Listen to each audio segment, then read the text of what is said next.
Look into this eye. See the power, the majesty, the certainty of a god carved in eternal stone. We, the children of Africa, have given the world gods of unimaginable power and beauty. Their names thunder through history: Ra, Shango, Oset, Oludumare. They are the architects of creation, the arbiters of destiny. Their stories are our epics. Their rituals are our connection to the divine. But what if I told you that all of this, the thunder, the names, the magnificent faces, all of it is just the beautiful noise that came after? What if the original truth was silent? Before the first god was ever named, there was a feeling. Before the first hymn was ever sung, there was a breath. Before the first temple was built of stone, there was a sanctuary made of stillness. This is a journey back, past the pantheons, past the priests, past the very idea of religion itself. We are searching for a spirituality so deep, so primal, it had no need for a name. A wisdom that understood that you do not need to call out to the divine when you know it is the very air you breathe.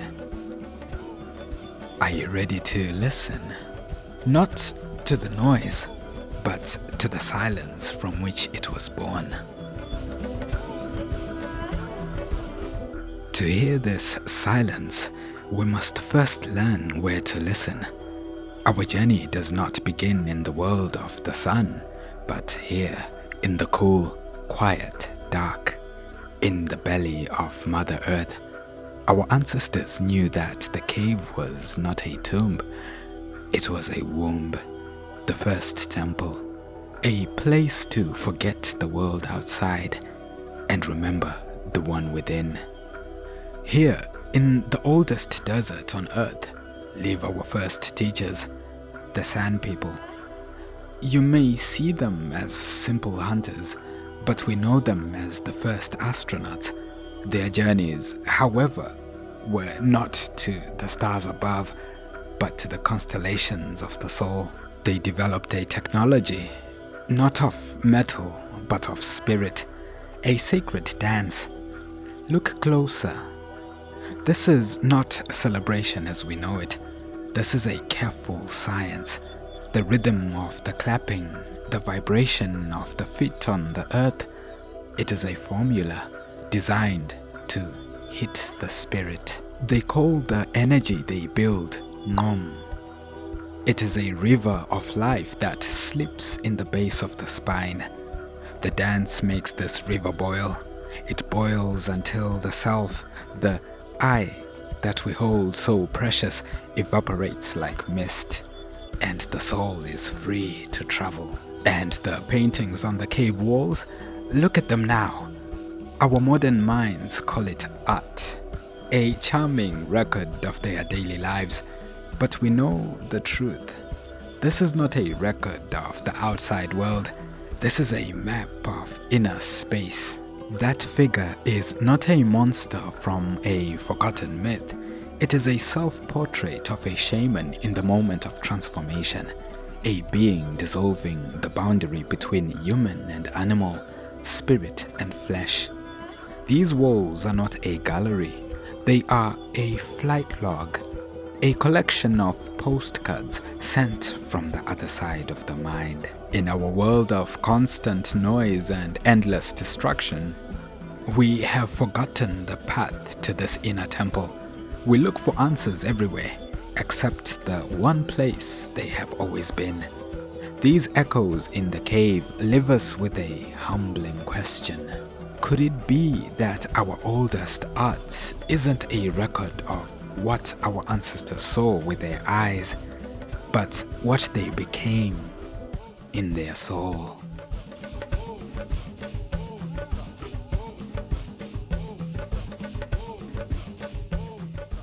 To become one with the spirit in the silence of the self, that is the first step. But what happens when that awakened soul turns its eyes back upon the world? It no longer sees a world of things, it sees a world of beings. The scripture is no longer carved on stone, it is written in the living ink of chlorophyll and sap. Deep in the heart of the continent, our Mbuti brothers and sisters live this truth. They are the children of the forest. For them, this great green world is not a place to be conquered or tamed. It is the Jengi, a loving parent, a sacred presence, the provider of all that is good. In our world, we build temples to pray to our gods. Here, the temple is the world itself. There are no altars, no priests, no idols to be worshipped.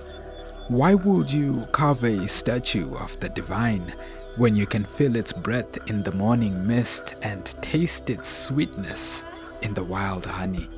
When things go wrong, when the hunt fails or sickness comes, they do not pray to a distant god for help. They begin their molimo. They sing to wake the forest. The song is a reminder, a plea, a conversation. Mother, Father, the song goes, we are your children. We are here. Do not sleep. Be good to us. This is a spirituality of absolute intimacy, a love song sung between a people and their world. They know a secret we have long forgotten, that we are not separate from nature. We are nature, experiencing itself. We are the forest, dreaming it is human. We who live in worlds of concrete and steel have forgotten this language. We see a forest and see only timber, a river and see only power.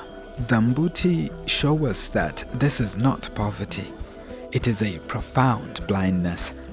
This love song, sung between a people and their world, leaves us with a vital question for our own survival. What if the greatest truths are not found in ancient books, but are being whispered to us constantly by the living world itself?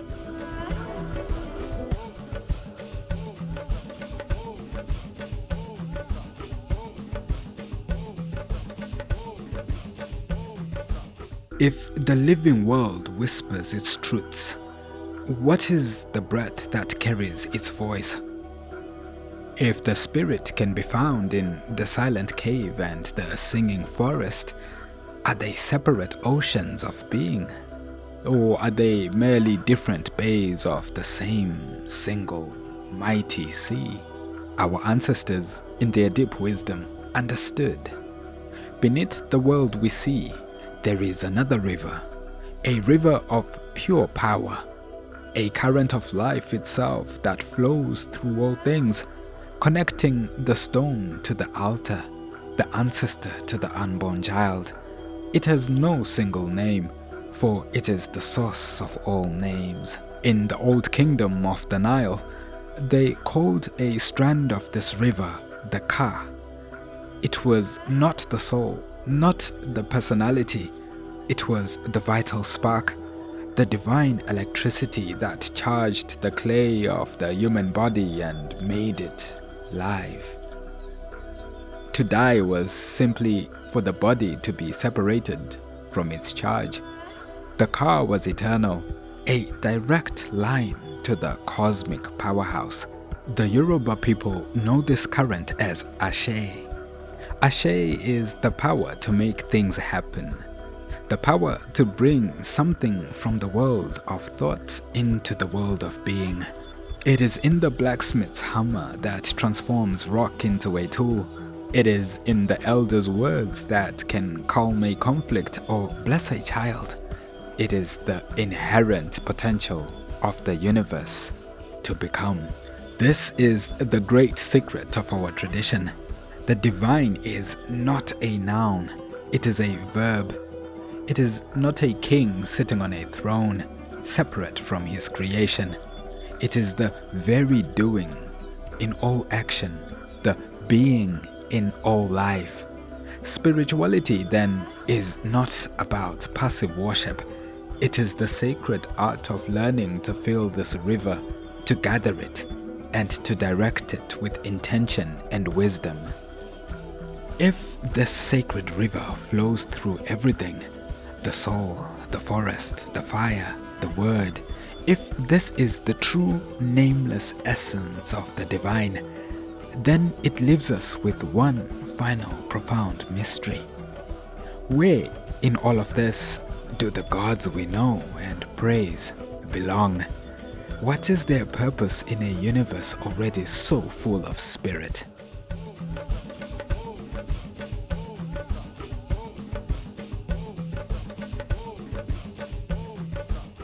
And so, we arrive at the heart of the great secret. If this river of life, this sacred pulse, is the true nature of the divine, then what of the gods? What of the names we call out in celebration and in sorrow? Is their glory a mere illusion? Are their stories a beautiful lie? No, they are not a lie. They are a poem, a song of unimaginable beauty. Our ancestors, in their profound wisdom, understood that the human heart cannot embrace the infinite. The mind cannot fathom a force with no face, no name, and so they gave it one. When they looked upon the endless nurturing, terrifying mystery of the ocean, they saw a mother, and they gave her a name. When they felt the awesome, life-giving, scorching power of the sun, they saw a king traveling across the sky, and they called him Ra. Do you see the genius? The crazy wisdom in all of this? The gods are not beings who rule over the storm or the earth. They are the storm. They are the earth. They are the magnificent masks worn by the formless spirit, so that we, in our finite human forms, might have a conversation with it. They are a sacred interface, a bridge built between the world of human feeling and the ocean of cosmic power. They allow us to love the divine, to argue with it, to learn from its stories, and to honor it through our lives. They are the vessels we created to scoop up the water from the great unknowable river. So the primal silence was never broken. It is the canvas upon which all gods, all spirits, and all stories are painted. The life force is the truth. The gods are the poetry we use to speak that truth. This wisdom is our inheritance. It reminds us that we can find the divine in the grandeur of a named deity, or we can find it in the silent hum of a stone. The path does not matter. What matters is remembering that the world is alive, that we are woven into its fabric, and that the greatest temple is, and has always been, the reverent silence of a connected human heart.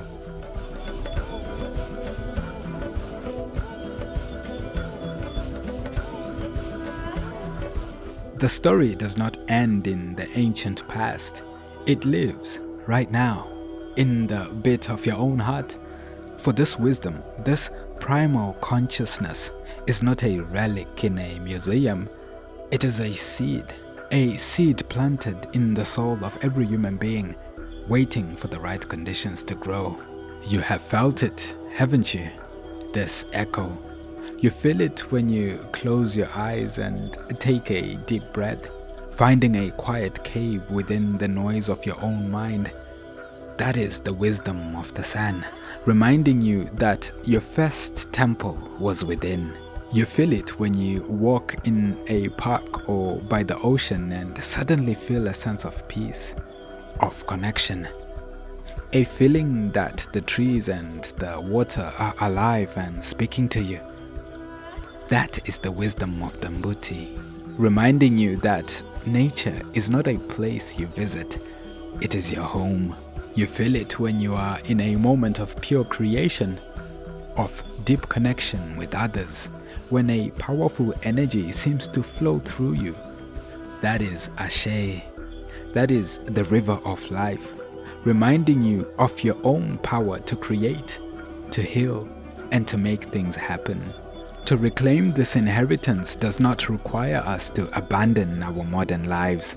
It asks only that we learn to listen again, to listen to the silence beneath the noise, to honor the earth beneath the concrete, to feel the river of life that flows through our veins and connects us all. The primal silence is not lost. It is simply waiting for you to breathe, to connect, and to remember that you too are a living ancestor for the generations to come. Thanks for joining me. Join me again next time. This is Shingai from the House of Horus.